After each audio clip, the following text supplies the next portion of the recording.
Well, what are you not the king of? That's what everybody asks, man. Come on.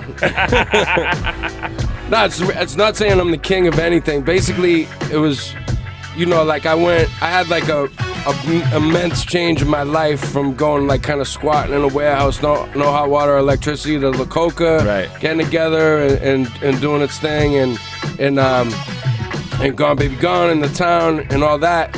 But I still took all these horrible habits into my new life with me, right.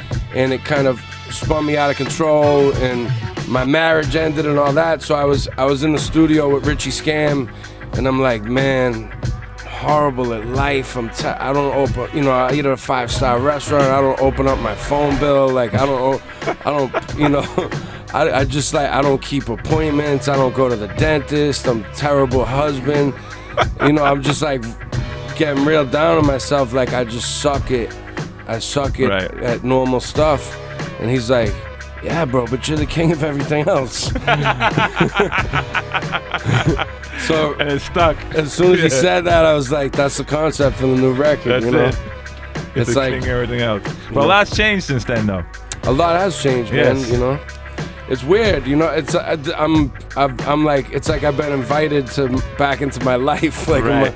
I'm walking around doing things sober for the first time. Right. Now, as a sober person, can you look back and say, wow, I really screwed that up? Oh, absolutely. I mean, the worst thing is like the stuff I screwed up that I don't even know about. You know what I'm saying? Because I know what I screwed up. Right, you know what right. I mean? There's plenty of stuff, plenty of times I was obnoxious. Right. Plenty Plenty of times where, I was, a pain in the ass to everybody around me. Right. But the worst stuff, I think, is the opportunities. I think that, I've been in some pretty major positions. Right. And it's not like, there's been like some horrible thing, but right. you don't know when people are like, I don't know, he's too much of a chance, man. He's talented, but he's kind of a head case or whatever. You don't know when that is. So, I mean, there's nothing I can do about that stuff, man. I just got to do the right thing going forward. And sure. That's not the reason why I'm getting sober, although that's a benefit. Right. The reason why I had to do it was, because I want to be a good father to my son, and sure. I want to be healthy in my life. And, right. I had a lot of fun, and it served a purpose. And, there was a lot of arbitrary things going on, but right now I'm just trying to turn the page and move forward in my life in a more positive direction. No doubt. Now, along with turning the page and moving forward, is there going to be more acting on the horizon?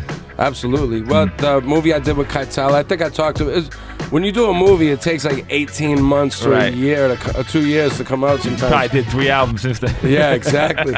So, the movie with Keitel and Ben Barnes and Leighton Meester and Toby Jones comes out December 5th. Okay. And it comes out like in 10 major markets. It's in 20 theaters, but it also comes out on demand at the same time, so people can watch it at home. And the name of it is? It's called By the Gun. By the Gun. They had a name change. It was called God Only Knows before, okay. Now it's called By the Gun. Right. You had a few of those. Wasn't the Killing Me Softly was also called something else? Killing Them Softly was based on a book called Kogan's Trade. Right. So apparently the director knew he was going to change the title all along, but Brad Pitt says something in it where he's like, you got to kill them softly. Right. And he's like, he didn't want to turn that line into a meal because it was the title of the movie. Right. Like, and supposedly that's why he did it. Okay. But I think that with these gangster movies and stuff like that, they like to make them genre specific. So for the average jerk who's just reading the newspaper and sees if you see God Only Knows, you don't know that's a gangster movie. But if you see By the Gun, it's like, maybe go see that. No that's doubt. what I gather anyways from listening. All right, that's out in December. And then further than that, is there anything? Yeah, I got a couple more movies that come out after that, and a horror movie I did called Girl House, and then another crime movie I did called Dead Draw. But definitely, like next year, I'm gonna start developing some ideas and definitely be kind of going full speed ahead with the acting. I'd like to see you in a 2015 version of Daddy Daycare.